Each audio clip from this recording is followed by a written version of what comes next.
Supplementary angles theorem. इस video में हम सप्लीमेंट्री एंगल्स थ्योरम को समझेंगे और प्रूव करेंगे।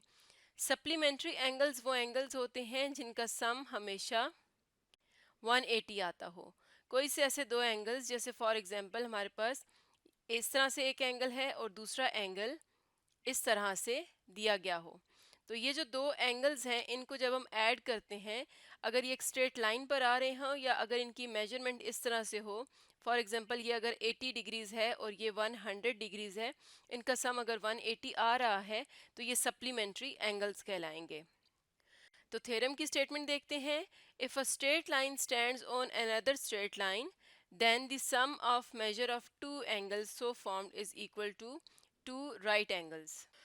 इस थ्योरम की स्टेटमेंट में हमें गिवन इंफॉर्मेशन ये है, if a straight line stands on another straight line, यानी एक स्ट्रेट लाइन के ऊपर कोई दूसरी स्ट्रेट लाइन उसके ऊपर है, then the sum of measure of two angles, यानी कि जो एंगल उस तरह से बनते हैं उनका जो सम होगा is equal to two right angles. Two right angles का मतलब है दो 90 डिग्रीज के एंगल, यानी कि 90 प्लस 90 को अगर देखा जाए तो ये क्या है, 180 डिग्रीज। तो टू राइट एंगल्स का यही मतलब है कि वो 180 डिग्रीज के इक्वल आने चाहिए। हम जानते हैं कि जो स्टेटमेंट इफ़ के बाद स्टार्ट होती है कॉमा तक, वो गिवन इंफॉर्मेशन होती है, और जो देन के बाद स्टार्ट होती है वो हमने प्रूव करनी होती है। यानी गिवन इंफॉर्मेशन यहाँ पर है कि एक स्ट्रेट लाइन के ऊपर दूसरी स्ट्रेट लाइन मौजूद है। तो अगर हम इसकी फिगर ड्रॉ करें, यानी डायग्राम अगर हम यहाँ पर ड्रॉ करें, तो वो कुछ इस तरह से ड्रॉ होगी कि ये हमारे पास एक लाइन है ए बी, इसको हम नाम दे देते हैं ए बी का, और इसके ऊपर एक और लाइन इस तरह से स्टैंड कर रही है, किसी भी तरह से आप उसको ड्रॉ कर सकते हैं। तो उस लाइन को हम कह देते हैं कि ये लाइन है डी सी। तो यहाँ तक जो स्टेटमेंट है या जो हमने फिगर ड्रॉ की है ये हमें गिवन था, तो हम यहाँ पर गिवन में मैथमेटिकल फॉर्म में लिखेंगे straight line C D stands on straight line A B, यानी ए बी के ऊपर सी डी एक स्ट्रेट लाइन है जो कि स्टैंड कर रही है। अब हमने प्रूव ये करना है कि इस तरह से जो दो एंगल्स बनते हैं, कौन कौन से एंगल्स, एक एंगल बनेगा ए डी सी यानी ये वाला एंगल, और दूसरा बनेगा बी डी सी यानी ये वाला एंगल। तो हमने बताना है कि ये जो दो एंगल्स बन रहे हैं इनका सम टू राइट एंगल्स या 180 डिग्रीज के बराबर है। तो इसका मतलब है कि हमने प्रूव करना है कि measurement of angle B D C यानी ये वाला angle plus measurement of angle C D A यानी ये वाला एंगल, इन दोनों का जो सम है वो इक्वल आना चाहिए 180 डिग्रीज के। तो ये चीज़ हमने प्रूव करनी है। तो अब हम इसका प्रूफ स्टार्ट करते हैं। ये हमारे सामने डायग्राम ड्रॉ हुई हुई है और कंस्ट्रक्शन देखते हैं कि क्या हमें यहाँ पर कोई कंस्ट्रक्शन की ज़रूरत है या नहीं। तो अगर हम यहाँ पर इस तरह से कर लें अपनी आसानी के लिए, यहाँ पर हम बिल्कुल एक सीधा बाइसेक्टर या परपेंडिकुलर ड्रॉ कर लें लाइन ए बी के ऊपर इस तरह से, और इस परपेंडिकुलर को हम कह देंगे डी ई, यानी कि पॉइंट डी पर हमने एक परपेंडिकुलर ड्रॉ किया है डी ई। तो इसको हम कंस्ट्रक्शन में लिखेंगे ड्रॉ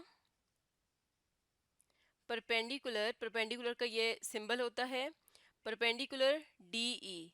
ये हमने डी ई एक परपेंडिकुलर ड्रॉ किया है ऑन ए बी जो लाइन दी गई थी उसके ऊपर। परपेंडिकुलर का मकसद ये होता है कि जब भी हम किसी लाइन के ऊपर परपेंडिकुलर ड्रॉ करते हैं तो यहाँ से यहाँ तक हमारे पास 90 डिग्रीज आ जाता है, इसी तरह दूसरी तरफ भी 90 डिग्रीज आ जाता है। यानी जब भी किसी लाइन के ऊपर परपेंडिकुलर ड्रॉ होता है तो वो उसके ऊपर 90 डिग्रीज का एंगल बना रहा होता है। तो अब हम प्रूफ की स्टेटमेंट में लिखेंगे कि जैसा कि हमने कंस्ट्रक्शन में देखा कि हमारे पास जो परपेंडिकुलर ड्रॉ हुआ है उसकी वजह से एंगल बी डी ई क्या हो जाएगा, 90 डिग्रीज के इक्वल हो जाएगा। तो हम लिखेंगे measurement of angle B D E is equal to 90 degrees.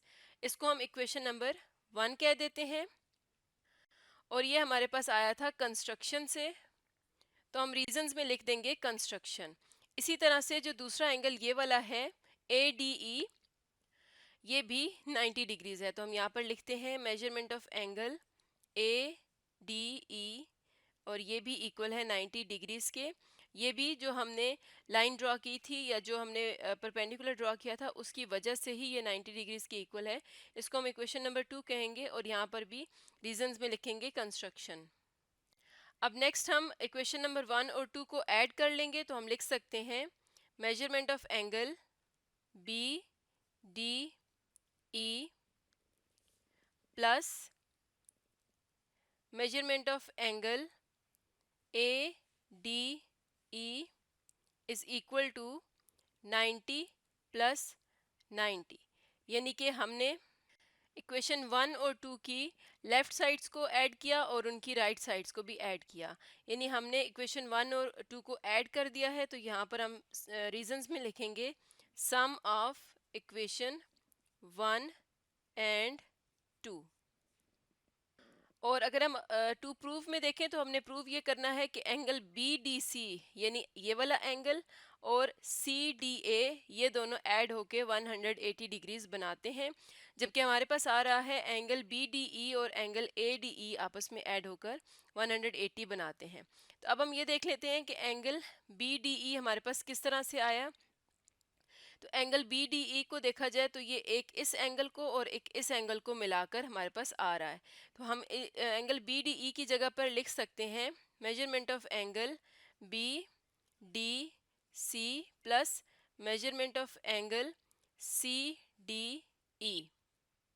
ये हमने एंगल बी डी ई की जगह लिखा क्योंकि ये इन दोनों एंगल्स को मिलाकर हमारे पास आता है। तो हमारे इसके साथ आ जाएगा measurement of angle A D ई और इक्वेशन की राइट साइड पर आ जाएगा 90 प्लस 90 180 डिग्रीज। तो इसकी रीज़न में हम क्या लिखेंगे कि हमने एंगल बी डी ई की जगह लिख दिया angle B D C plus angle C D E. हम लिख लेते हैं measurement of angle B D E की जगह हमने लिख लिया measurement of angle B D C plus measurement of angle C D और ई। और हम जानते हैं कि जो एंगल सी डी ई है यानी ये एंगल और ई डी ए ये दो एंगल्स मिलकर इस बड़े एंगल के यानी सी डी ए के बराबर हैं। तो हम यहाँ पर सी डी ई और ए डी ई की जगह पर लिख सकते हैं सी डी ए। तो इसका मतलब है कि हम यहाँ पर लिखेंगे measurement of angle B D C plus measurement of angle C D A is equal to 180 degrees. ये हमने क्यों लिखा क्योंकि इन दोनों एंगल्स को मिलाकर हमारे पास आता है एंगल सी डी ए। तो हम यहाँ पर लिखेंगे कि हमने रीज़न क्या देनी है measurement of angle C D E plus measurement of angle A D E is equal to measurement of angle C D A. तो ये इस एंगल के इक्वल है और यही चीज़ हमने प्रूव करनी थी कि measurement of angle B D C और सी डी ए का जो सम है वो 180 डिग्रीज आता है।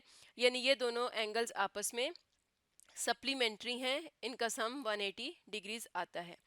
तो इस तरह से हम सप्लीमेंट्री एंगल्स थ्योरम को प्रूव करते हैं।